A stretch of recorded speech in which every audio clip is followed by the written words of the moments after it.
Welcome to the Pilates Business Planning module. By the end of this module, you'll understand and experience the business planning process.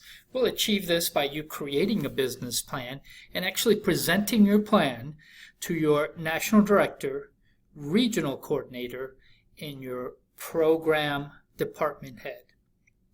Second, you'll be able to present and explain your plan to any member of the club team, including upper management. The greatest danger for most of us lies not in setting our aim too high and falling short, but in setting our aim too low and achieving our mark. Michelangelo. So there are 6 steps to success that I want you to think about as you get ready to document your plan of attack. 1. Decide exactly what it is that you want to accomplish. Set clear expectations for yourself. 2.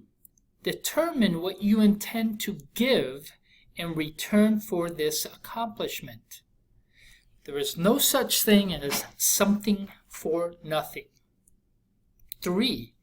Establish a definite timeline for your accomplishment. 4. Create a precise plan for carrying out your accomplishment and start immediately, whether you feel you're ready or not. Don't procrastinate. It's very easy to think, I am not ready to do this. Very simply, take your first step. It's never perfect, and a business plan or strategic plan is ever evolving. 5. Write your goal and action plan down. And very important, last but not least, read your written goal aloud twice a day. Read it in the morning, reading in the evening or the afternoon at the end of your day. As you review, picture yourself already in possession of that goal. So here's the objective of the business plan. I want you to learn how to create a business using the knowledge gained during the training previous to this module.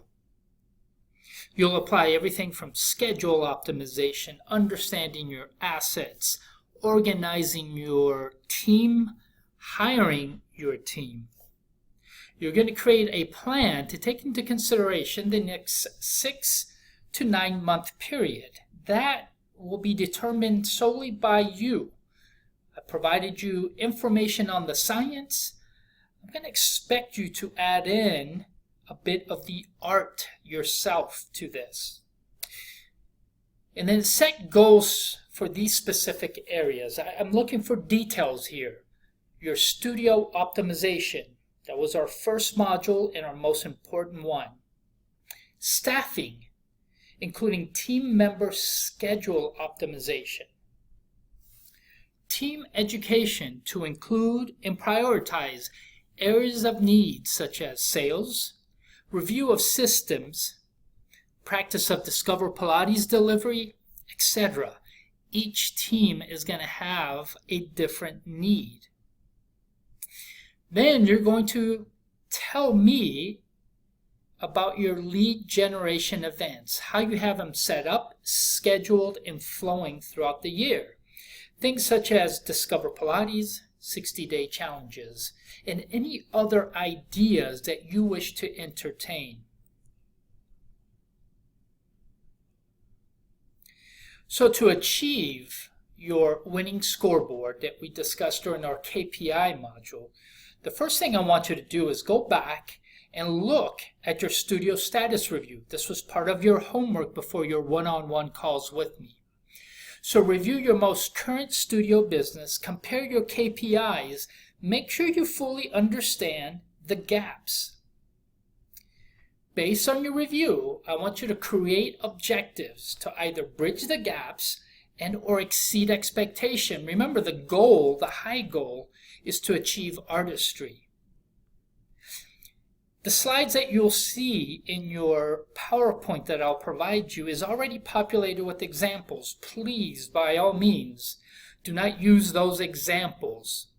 They need to be populated with real-life goals and objectives that come out of your studio analysis. So please modify. 3, for each objective, make sure that you provide a date that is attainable and a plan to achieve that particular date. Your goals should have very measurable and achievable results within a realistic timeline. So for example, I know it takes a minimum of 3 months to hire a solid semi-full to full-time instructor. That means that you've called, you posted, you've called, and you've filtered through candidates. It takes about 3 months. So realistically speaking, if you tell me I'm going to hire someone and have them hired and in to see 2 weeks, it's because this is a good friend of yours and you already know they're making a jump. But typically speaking, a realistic and attainable goal, 3 months from now. Okay? Next, your objectives should ultimately be measured through incremental revenue production. So for each objective, I want you to calculate what impact it has on your revenue. So in the example previously, if you have a new employee starting 90 days from now, let's pretend that is in March, then you're going to tell me that starting in March, because this person has gone through training and I've gotten them started on a Discover Pilates schedule, they're going to obtain $1,000 in revenue. So you can add that to a future forecast. There is a chart in the last slide of the business plan where you can forecast your revenue, and it's broken up by old business, new business, potential re-signs. It's quite general because it's just meant to give you a pretty high-level look at the incremental revenue based on all of your plans. I'll show you guys that in a second. Then once you're done, I want you to delete this slide, for example, and all the slides that give you directions. Repackage that, put the pictures you want, customize it however you want, save it, send me a copy, send your regional coordinator a copy, send your PT manager a copy to look at. It's a draft. Remember, take input and take any feedback to further get it to a final draft state. And then you're going to set up a call with myself so that we can discuss your plan. This will be your living and breathing plan for the next 6 months. Okay. So as we look at your plan, there are things that you're taking into consideration that are very important. In general, it takes into consideration our 5 steps of success. You can look at it as your lead generation prospecting phases. You can look at it from a sales and service component. What are the members doing once they are on board? So you have those 3 arrows below. Important. You want to establish new business creation schedule. All right, so you have your lead generation, your intro to Pilates, meaning your Pilates fundamentals, and integrate your promotional systems. Are you using mylt.com? Are you using Facebook, Twitter, Instagram? Are you getting people on the floor through word of mouth campaigns? What is it that you are doing? Tell me that plan. I'll show you how that looks like on these sheets.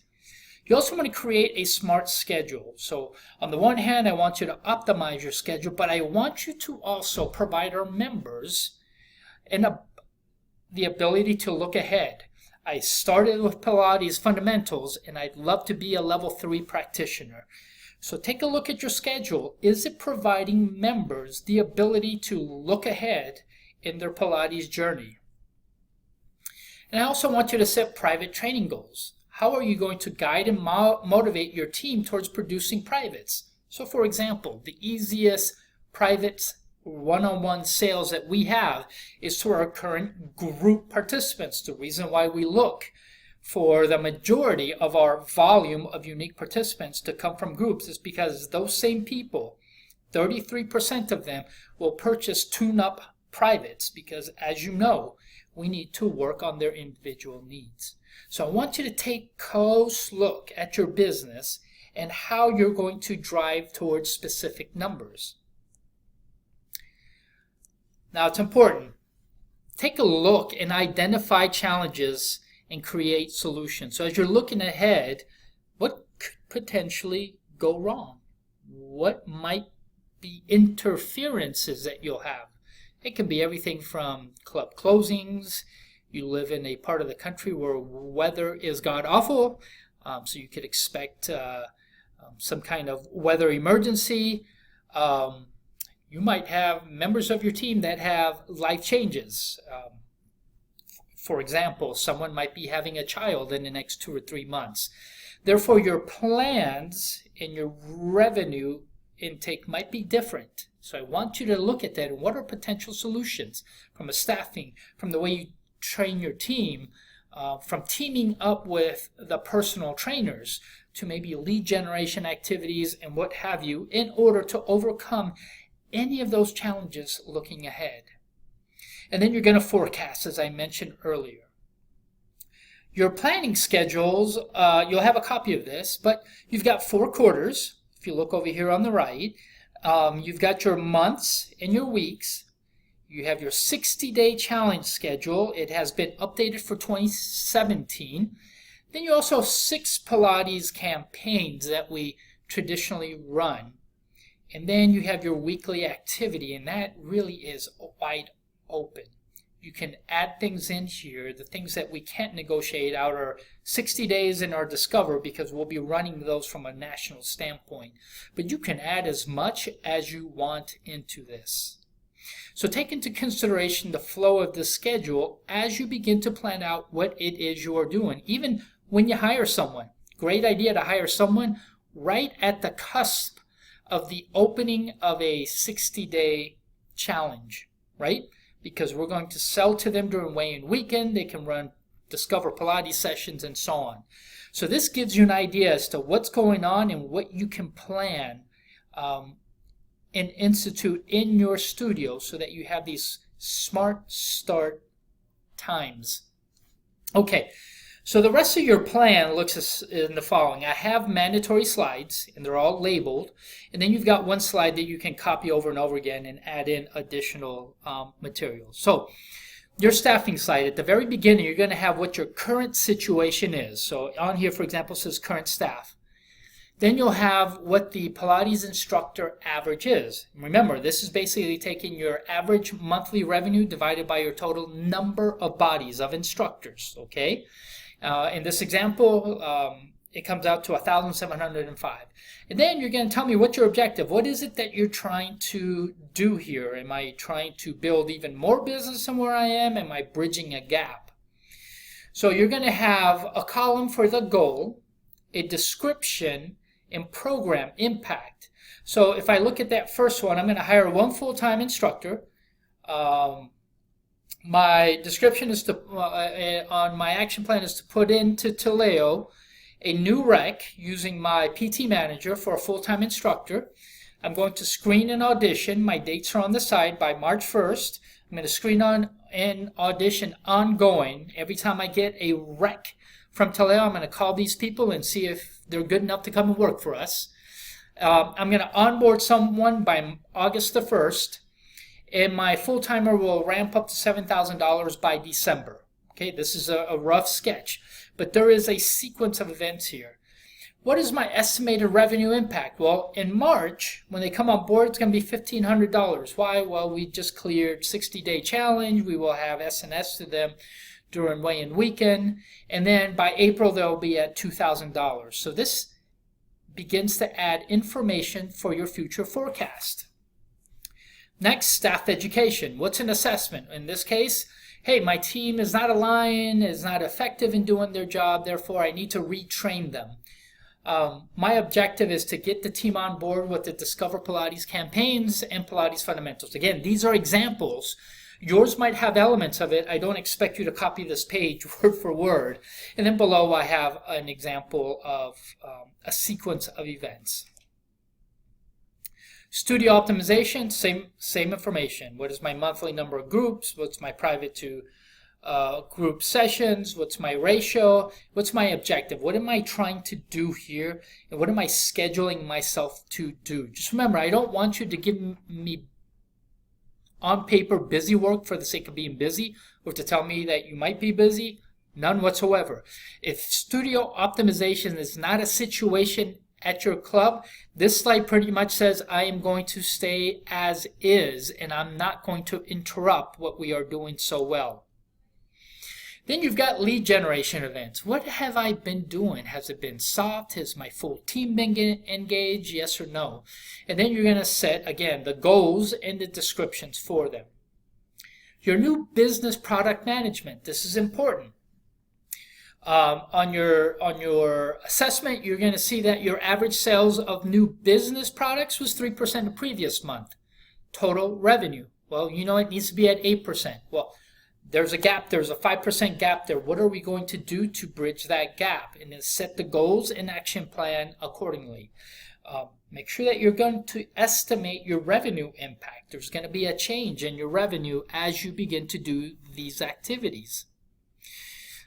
You've got an open slide which you can copy a few times to add in additional information that may not neatly fit into the categories that I've made mandatory. Please make these slides yours. I have a blue color chart on there if you want to use bubbles or financial charts to kind of show your growth and the impacts. Please knock yourself out. You have in you the ability to tell the story about what you've observed and what you have analyzed in your studio. So please tell the story the best way possible. It's just mandatory that you have a goal, action plan, and you're estimating revenue impact. That you're telling me the reason why you're putting these goals and objectives into play. Revenue forecast. This is important, guys. So every goal that you set in your plan is effort towards achieving your key performance indicators. So in the provided worksheet that you'll see, I want you to just go in there and plug in your information. Let me show you how this works. I need to pull out, and if it doesn't work, I'll provide you an alternate sheet. But technically, you should be able to double click on this sheet. It's going to open an Excel sheet within this. So within this sheet, you'll open up and you'll actually be able to change. So say the current goal for this month is $32,000. Oh, that's wrong, Eduardo. My actual goal for this month is $27,000. And then you can go in and go, hey, you know what? The EFT for this month was at $13,000. And I know that I have other old business that is not on EFT coming in at the rate of $2,000. I've got members that need re-signs that I know I'm going to close at the rate of $2,100. And I'm running a Discover Pilates campaign in booths, and I am expecting an extra $1,000 from that. This will give me, that's $27,000. You guys get my point here. You can change these. You can look ahead. If you've got January and you're forecasting for the following year, always use a simple rule of thumb of 3.5% above and beyond what you did this past January, the previous year. So you can add that. It'll go through 6 months approximately. It'll total it up, and you can kind of see what that impact is. So if you have goals or things that you're doing, new employee begins in January, and while I know my EFT is pretty much as is, other old business will stay as is because of a current staff, but my new business is going to go up to $5,000 because I've got a new employee who's going to be driving additional business. And the same thing goes on and on. If you drive an open house in the month of March, your new business might actually grow. Okay, so I want you to give it your best try to forecast. Remember, you have a chance to send this draft out to me, and you have a chance to ask questions. So once you do that, all you do is close that, and it's basically immortalized and documented on here.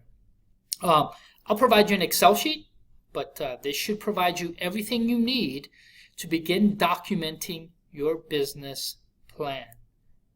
Okay, thank you very much, everyone. If you have questions as you go through this, please let me know. Thank you.